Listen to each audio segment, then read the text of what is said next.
Hello student,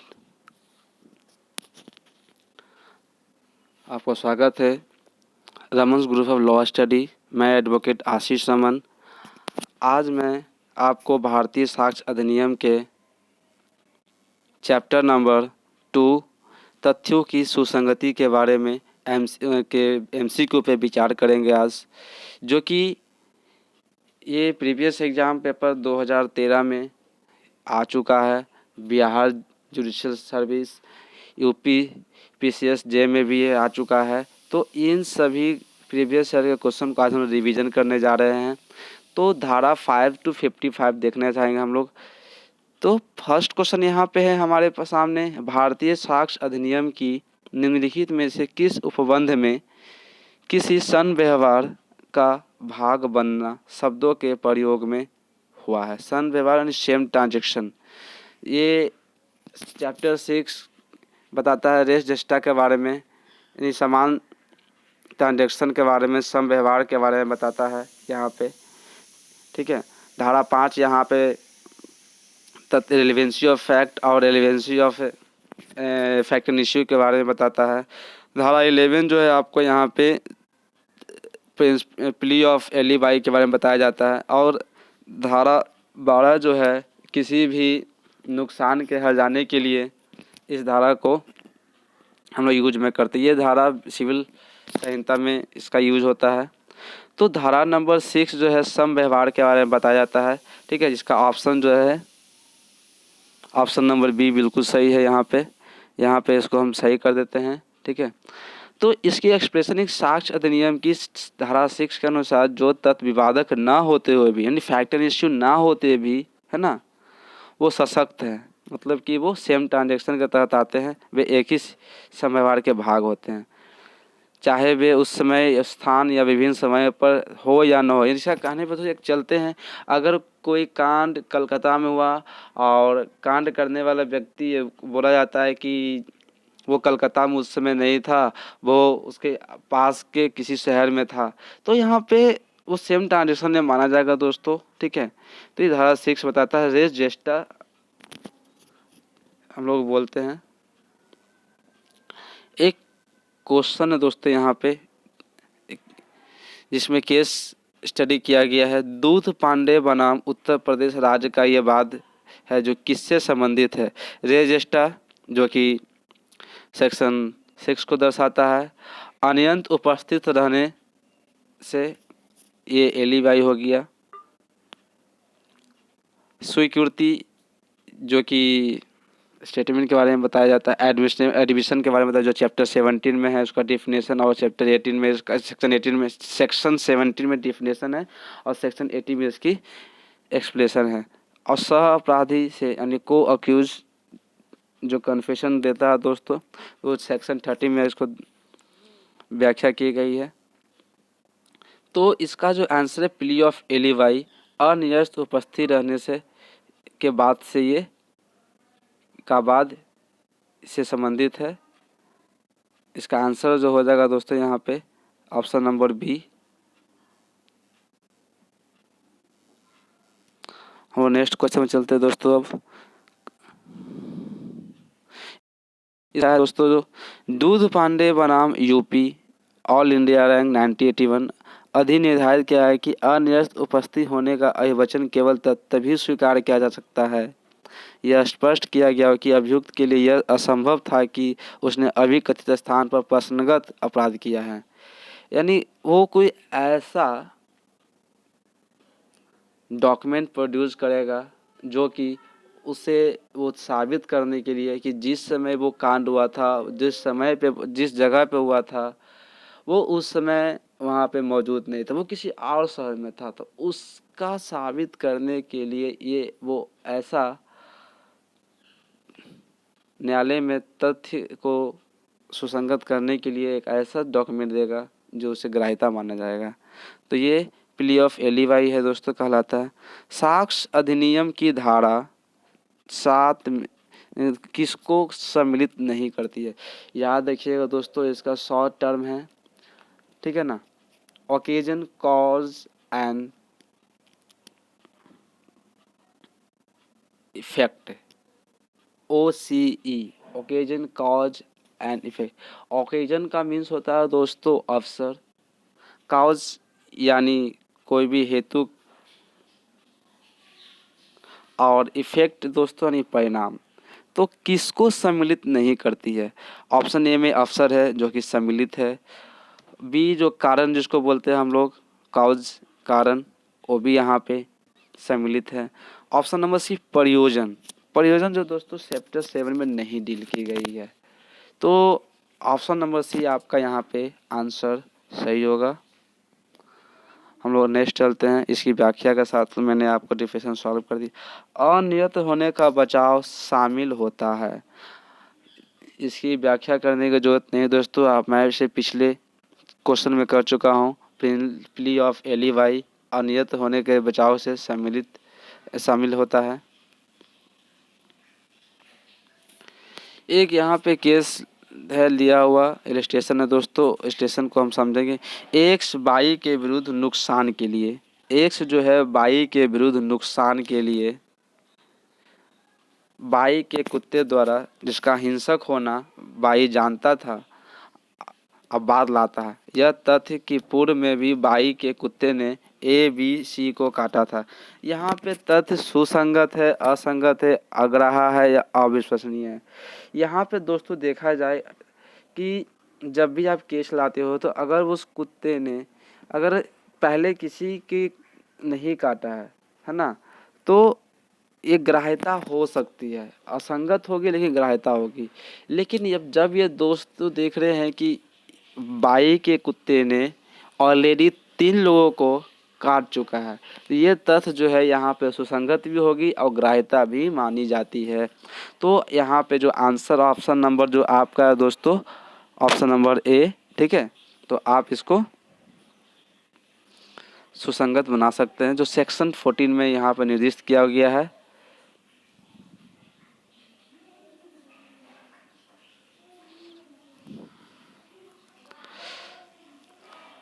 एक अपराधी की संस्वीकृति मीन्स दोस्तों कन्फेशन बोला जाता है, दूसरे सह अपराधी के विरुद्ध ग्राह्य है।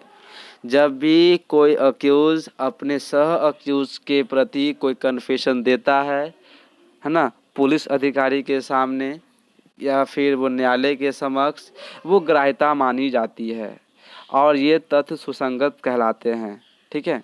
तो यहाँ इस धारा में कन्फेशन जो 24 से 31 तक में दिया हुआ है, ये सेक्शन 30 जो है पढ़िएगा दोस्तों, तो वहाँ पे ये लिखा है कि साक्ष्य अधिनियम की धारा 30 के अनुसार जबकि एक से अधिक व्यक्ति एक ही अपराध के लिए संयुक्त रूप से विचारित किए जाते हैं, तो उसमें से कोई भी एक ऐसा अक्यूज्ड अपनी संस्कृति करते हुए और भी अक्यूज्ड का नाम लेकर उसके विरुद्ध विचार में ले सकेगा। तो ऑप्शन यहाँ पे दोस्तों सेक्शन नंबर 28, सेक्शन 29, सेक्शन 30 और सेक्शन 31, यहाँ पे जो आंसर होगा दोस्तों आपका सेक्शन 30 होगा।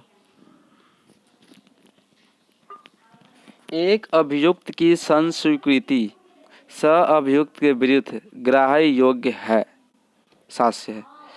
ऑप्शन देखेंगे दोस्तों, यदि एक ही अपराध के लिए उनका संयुक्त विचारण है, ध्यान दीजिए क्वेश्चन ध्यान से देखिए, पढ़िए पहले दोस्तों। एक अभियुक्त की संस्वीकृति सह अभियुक्त के विरुद्ध ग्राह्य योग्य साक्ष्य है। अभी जस्ट मैंने पिछले क्वेश्चन में डील किया है कि जब एक अभियुक्त दूसरे सह अभियुक्त के विरुद्ध कोई साक्ष्य देता है तो वो ग्राह्य योग्य समझा जाएगा। तो ऑप्शन नंबर दोस्तों यहाँ पे ए होगा जो कि सही है।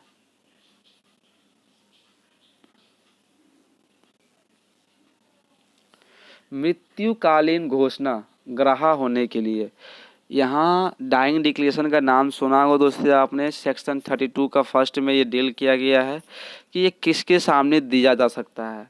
तो ये ध्यान रखिए, कोई मरा हुआ व्यक्ति ये नहीं जानता कि वो जिसके सामने वो घोषणा कर रहा है ये पुलिस है या मजिस्ट्रेट है या फिर कोई अन्य व्यक्ति है, वो जिसके सामने भी वो डाइंग डिक्लेरेशन करेगा वो ग्राह्य माना जाएगा और वो सुसंगत होगी, ठीक है। तो पहला ऑप्शन है एक मजिस्ट्रेट के सामने अनिवार्यता की जानी चाहिए, पुलिस अधिकारी के सामने अनिवार्यता की जानी चाहिए, एक डॉक्टर एक प्राइवेट व्यक्ति के सामने अनिवार्यता की जानी चाहिए। तो जो ऑप्शन यहाँ जो डी है जो लिखा है कि एक मजिस्ट्रेट के सामने या एक पुलिस अधिकारी के सामने, एक डॉक्टर के सामने या एक प्राइवेट व्यक्ति के सामने की जा सकती है। तो ऑप्शन नंबर जो डी है हमारा वो सही ऑप्शन है। दोस्तों इसकी व्याख्या मैंने कर चुका है पहले भी।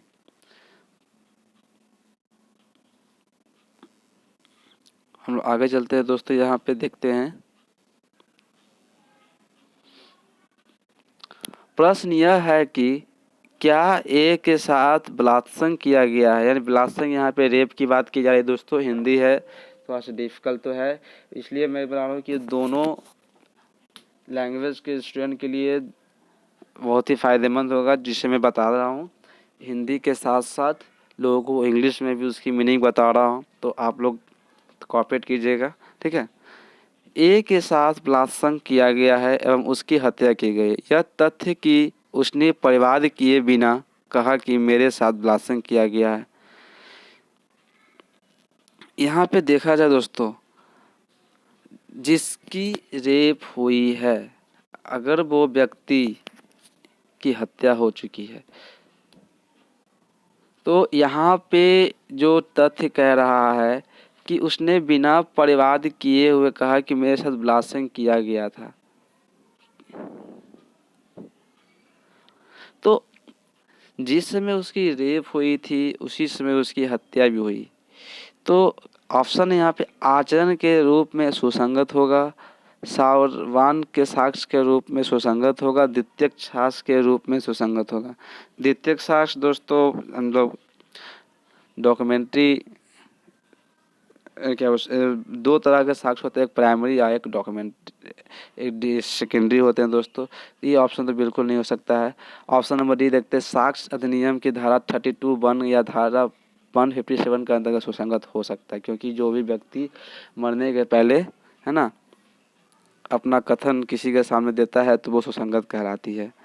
तो आप इसको सेक्शन 32 का फर्स्ट और 157 का वो ऑप्शन को सही से आप लोग पढ़ लीजिएगा दोस्तों, क्योंकि ये जो भी क्वेश्चन जो आ रहे हैं बिल्कुल इम्पोर्टेंट क्वेश्चन हैं, जो कि बिहार जुडिशल एग्ज़ाम में पूछे जा चुके हैं 2013 के एग्ज़ाम में।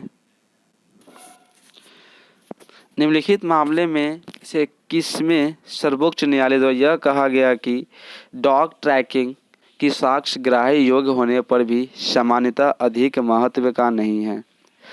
यहाँ पे 4 लॉ केस दिए हुए हैं दोस्तों। प्रीतम सिंह बनाम पंजाब राज्य, राम प्यारे लाल बनाम बिहार, अर्जुन सिंह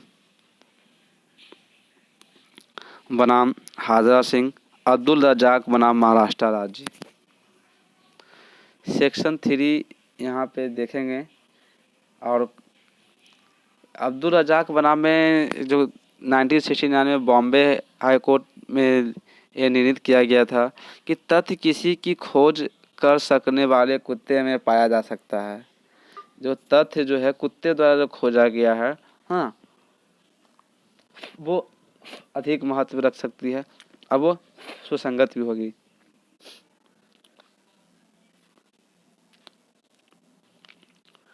यह वैज्ञानिक साक्ष्य की श्रेणी में आता है। कुत्ते द्वारा खोजा गया साक्ष्य यद्यपि ग्राह्य है परंतु आमतौर से अधिक वजन का नहीं होता है।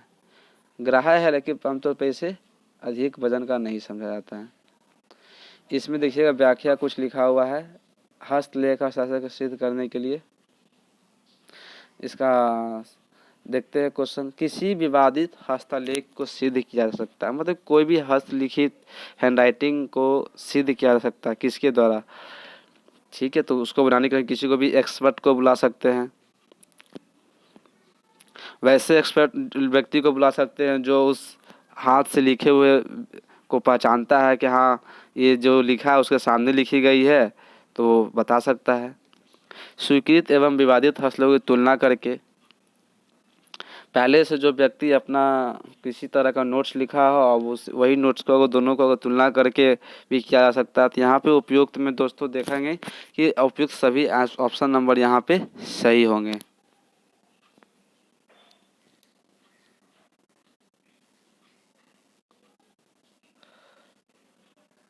भारतीय साक्ष्य अधिनियम की निम्नलिखित में से कौन सी धारा रूढ़ि के अस्तित्व के बारे में बताती है? रूढ़ि यार मतलब कल्चर के बारे में बता रही दोस्तों। यहाँ पे भारतीय साक्ष्य अधिनियम की धारा 48 में देखेंगे, जब न्यायालय किसी रूढ़ि साधारण अधिकार के अस्तित्व के बारे में राय बनाती हो, तब ऐसे रूढ़ि अधिकार के अस्तित्व के बारे में उन व्यक्तियों की राय सुसंगत है जो यदि उसका महत्व, अस्तित्व या हो या संभाव हो उसे जानते हो। तो इसका जो ऑप्शन होगा दोस्तों वो ऑप्शन नंबर बी होगा।